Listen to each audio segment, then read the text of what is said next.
Oke, selamat sore. Assalamualaikum warahmatullahi wabarakatuh. Berjumpa bersama kami di sini, host Bayu Veski Official. Sore hari ini di bulan Ramadan, kami bersama Pak Bupati 50 Kota, Pak Safarudin Datuk Bandaro Rajo. Pak Bupati 50 Kota dilantik pada bulan Februari lalu, tanggal 26 ya Pak Bupati. Pemirsa dimanapun berada, mari kita bertanya-tanya, diskusi dengan Pak Bupati terkait dengan pembangunan 50 kota ke depan, terkait visi misi beliau untuk membangun Kabupaten 50 Kota Sumatera Barat.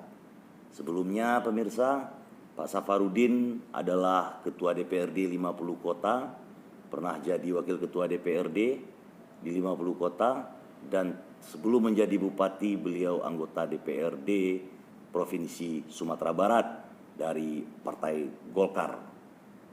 Terima kasih Pak Bupati sudah menyiapkan waktunya buat kami.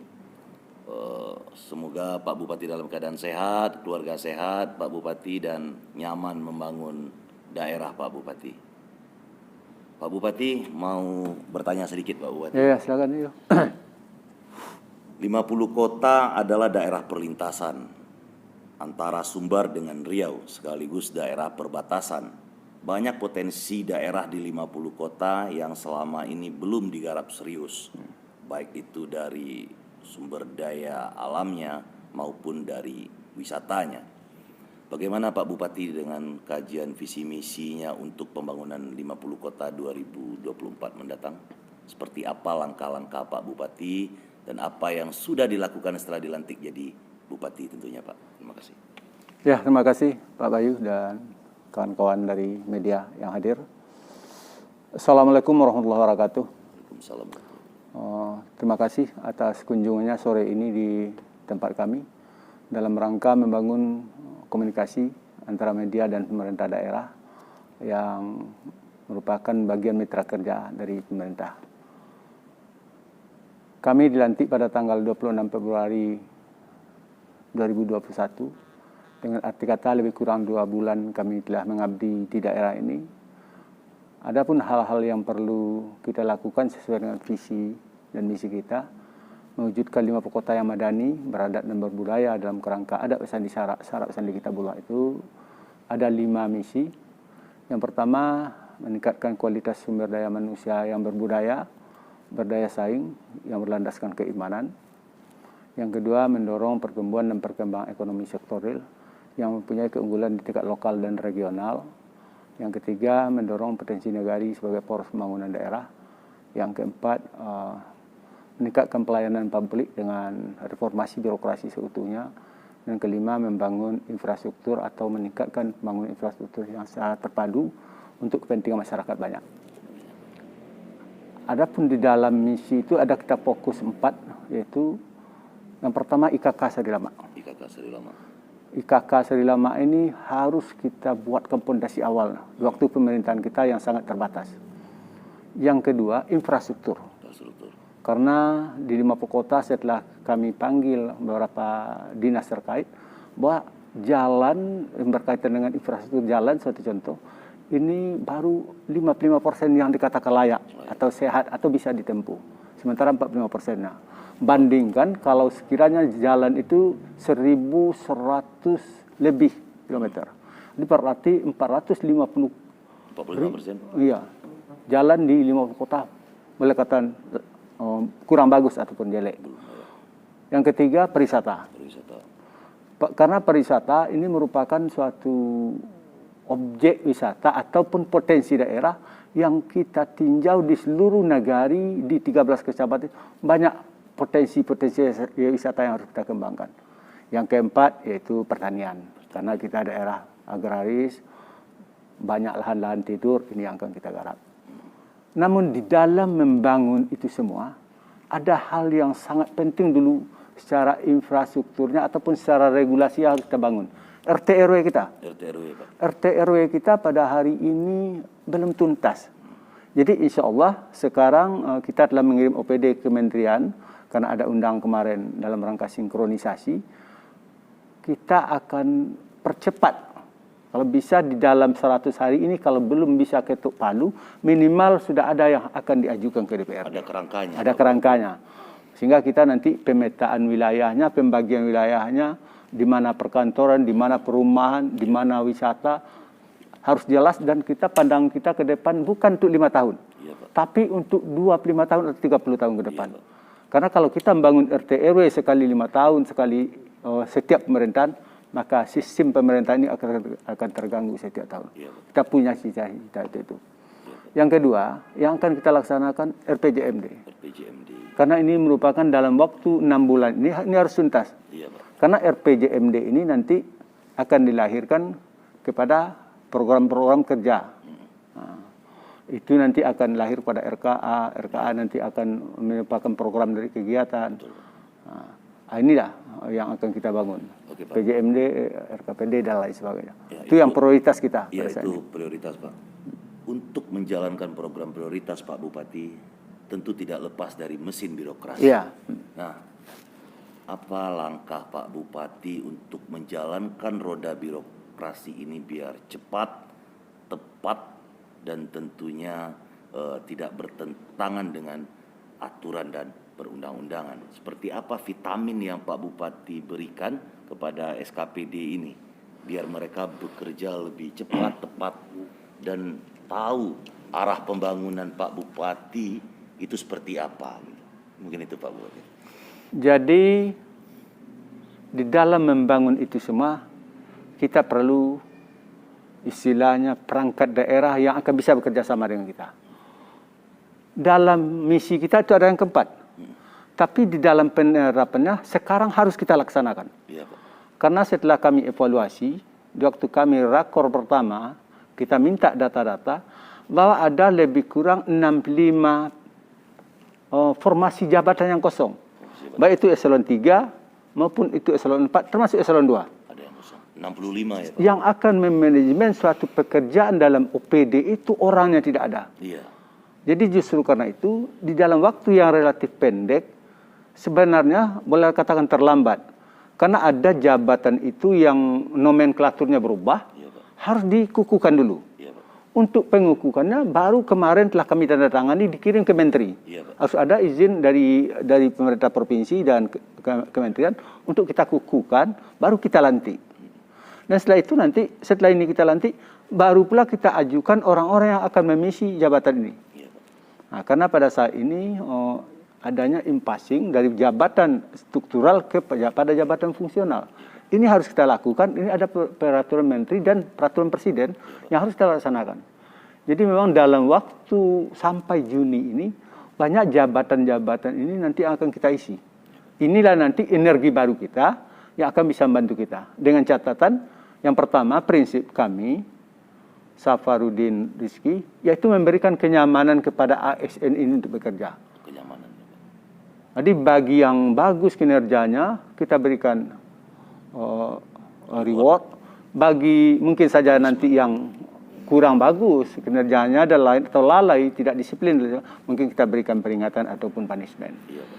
Jadi kita yang paling penting dia nyaman bekerja, dan kita akan menempatkan orang itu bukan karena like and dislike, bukan karena tidak suka bupati atau wakil bupati, tapi letakkan sesuatu itu pada tempatnya, diserahkan pekerjaan ke ahlinya. Kepada yang berkompeten. Oke, Pak Bupati. Tambahannya Pak Bupati, sekarang 1 tahun sudah Indonesia dilanda pandemi corona. Anggaran tersita sangat banyak dari pusat sampai daerah untuk penanganan virus COVID ini, Pak Bupati. Di tengah-tengah refocusing anggaran, apa langkah Pak Bupati untuk memacu kinerja SKPD tadi? Ini kan kita anggaran terbatas Pak Bupati, tidak seperti tahun lalu, dan anggaran untuk COVID sangat besar.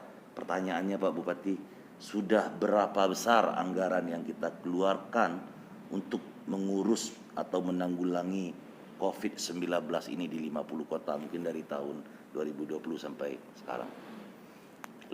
Kalau jumlah anggaran, memang kita tidak menguasai secara angka. Tapi yang APBD kita yang harus direfocusing untuk penanganan COVID tahun 2021 itu yang kita laksanakan sekarang, yaitu lebih kurang 72 miliar. 72 miliar Pak Bupati. Bayangkan, Sangat besar. 72 miliar kalau kita bangun infrastruktur, irigasi dan lain sudah berapa kilo tuh bisa terbangun. Tapi ini yang harus kita laksanakan.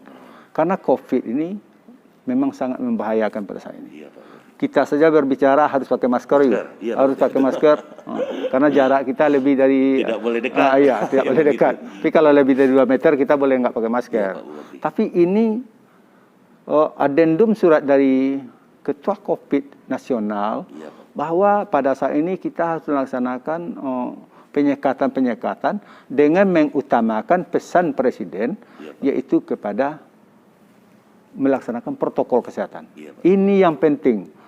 Tapi kalau sekiranya kita lihat di tengah-tengah masyarakat, kira kesadaran memang kurang.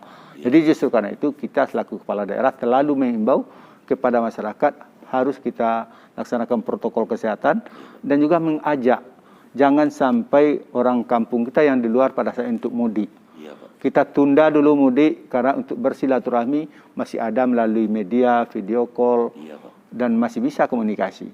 Berarti tidak pulang kampung bukan berarti jauh dari dulu sana. Bukan. Bukan. Ya, Pak Bupati ya. Mungkin itu.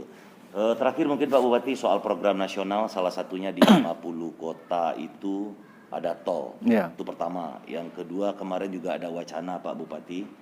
Kita sempat diskusi dengan teman-teman soal BPTU Padang Mengatas. Tempo hari Menteri BUMN Pak Erick Thohir menyebutkan akan membeli kawasan peternakan di luar negeri oleh BUMN. Sejumlah pengamat, sejumlah tokoh berharap dan memberi masukan ke Pak Menteri BUMN agar memanfaatkan kawasan peternakan yang ada di 50 kota yakni BPTU Padang Mengatas.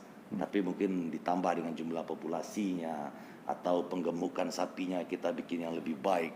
Nah, dari dua itu mungkin pertama dulu soal tol Pak Bupati. Sejauh apa perjalanan tol, pembangunan tol di 50 kota? Dan seperti apa trasenya yang sudah akan dijalankan dan apa langkah Pemda Pak Bupati soal tol ini?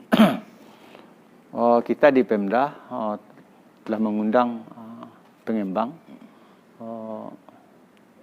Statika dan apa perusahaannya? Utama Karya. Utama Karya, telah mengundang Utama Karya untuk presentasi. Kita telah undang Forkopimda untuk duduk bersama dengan kepala-kepala OPD terkait. Iya, Pak. Karena selama ini belum dilakukan. Tapi sudah kita lakukan. Kita sekarang telah melakukan itu. Kapan Pak Bupati kemarin? Lebih kurang 15 hari yang lampau. Apa hasilnya Pak Bupati? Hasilnya memang masyarakat yang menolak ini karena dia selama ini tidak pernah sosialisasi. Jadi masyarakat ini jalannya mana yang kena ini, apakah ini itu lain sebagainya. Dan kedua, ada ganti untung ataupun ganti rugi itu yang tidak jelas. Tidak disampaikan. Tidak disampaikan secara kemarin transparan. berarti disampaikan. Belum disampaikan. Cuma saja masih titik kita mungkin ada penggeseran-penggeseran. Tapi kita berprinsip sebagai kepala daerah, tol ini harus ada. Harus ada. Karena ini adalah kepentingan pemerintah secara nasional dan kepentingan daerah lebih khusus. Iya, Pak. Karena Presiden Jokowi kan mengatakan Sumatera Barat itu potensi daerahnya yang bisa dijual adalah objek wisata. Sedangkan di dalam wisata nasional, kalau jarak dari pelabuhan udara itu sampai bandara itu sampai ke situ yang lebih dari 2 jam, Susah. itu sulit menjadikan objek wisata itu menjadi objek wisata nasional. Oh ya, unggulan. Unggulan. Betul. Jadi akhirnya nanti minimal 2 jam. Inilah yang kita dorong. Tol ini insya Allah akan kita laksanakan. Dan kami kemarin ada surat dari Format. Iya, Pak. Forum masyarakat yang iya. awalnya menolak tol. Yang Apa menolak isinya, tol itu Pak Bupati? dia ingin beraudiensi dengan kita dan insya Allah nanti kita akan kalau bisa selama bulan Ramadan ini kita pertemukan, kita buka di sini dan kalau tidak siap lebaran kita fasilitas. Intinya 50 kota di bawah kepemimpinan Pak Safarudin komit untuk menuntaskan tol di 50 kota. Jadi pemirsa, sebelumnya mungkin ada kabar di 50 kota Sumatera Barat ada penolakan tol. Tadi dijelaskan oleh Pak Bupati. Ternyata selama ini edukasi, sosialisasi tentang tol tidak sampai ke masyarakat. Kemarin sudah difasilitasi Pak Bupati antara pengembang Utama Karya BUMN dengan Forkompinda dengan OPD terkait, dengan wali negarinya, dengan para wali negarinya juga. Jadi Pak Bupati, insya Allah tidak ada penolakannya Pak Bupati di 50 kota. Pak Bupati akan berada kita di jadikan solusinya. akan mencarikan solusinya. Oke, terima kasih Pak Bupati. Yang terakhir soal BPTU Padang Mengatas, kemarin Pak Bupati juga ke sana dengan Menteri Bappenas. Iya. Itu apa pembicaraan di Padang Mengatas? Kalau di Padang Mengatas, pembicaraan kita, Padang Mengatas ini memang dikelola oleh Dirjen Peternakan dari Kementerian Pertanian. Namun kita mengharapkan Padang Mengatas ini, di samping ini adalah potensi alamnya bagus, memang di sana ada pengemukan sapi, tapi bagaimana itu bisa kita jadikan sebagai objek wisata tertentu, bukan objek wisata umum. Apakah itu penelitian, apakah itu pengembangan peternakan, tapi dengan bekerja sama dengan pemerintah daerah. Jadi kita menginginkan karena itu adalah di wilayah kita, seharusnya kan kita ikut di situ bukan membenahi, tapi apa yang harus diikut sertakan pemerintah di sana. Jadi saling ketergantungan lah. Memang urusannya udah urusan Kementerian Pertanian, tapi selaku kita kepala daerah di bawah daerah kita, kerjasama kan harus kita bangun. Nah, pertama nanti bibit-bibit yang dilahirkan itu apa? Sudah berapa semen-semennya ini apa ya untuk masyarakat dan lain sebagainya. Jangan dikirim keluar semua. Berarti ada rencana penjajakan kerjasama ya? Iya, kerjasama. Pemerintah daerah dengan BPTU. Iya, atau ada kewenangan kita minta kepada pemerintah pusat itu supaya ada kewenangan daerah untuk ikut di sana. Siap, Pak. Jadi kalau kerjasama kan antara kita lintas kementerian dia, ada kewenangan yang diserahkan kepada daerah untuk ikut bagian dari sana. Kita siap ya Pak Bupati. Ya, kita siap untuk itu. Oke pemirsa, terima kasih banyak. Alhamdulillah kita lumayan panjang ngobrol dengan Pak Bupati. Ini ngabuburit nih pemirsa. Menunggu beduk buka puasa, kita silaturahim untuk memperkuat ukhuwah, memperpanjang umur ya Pak Bupati. Iya. Dan terima kasih banyak pemirsa, Pak Bupati 50 Kota, terima kasih banyak atas waktunya. Kami mohon maaf ngerepotin kami datang. Mudah-mudahan Pak Bupati dan keluarga dilindungi Allah Subhanahu wa taala dalam memimpin 50 kota. Pemirsa, terima kasih banyak. Sampai jumpa. Assalamualaikum warahmatullahi wabarakatuh.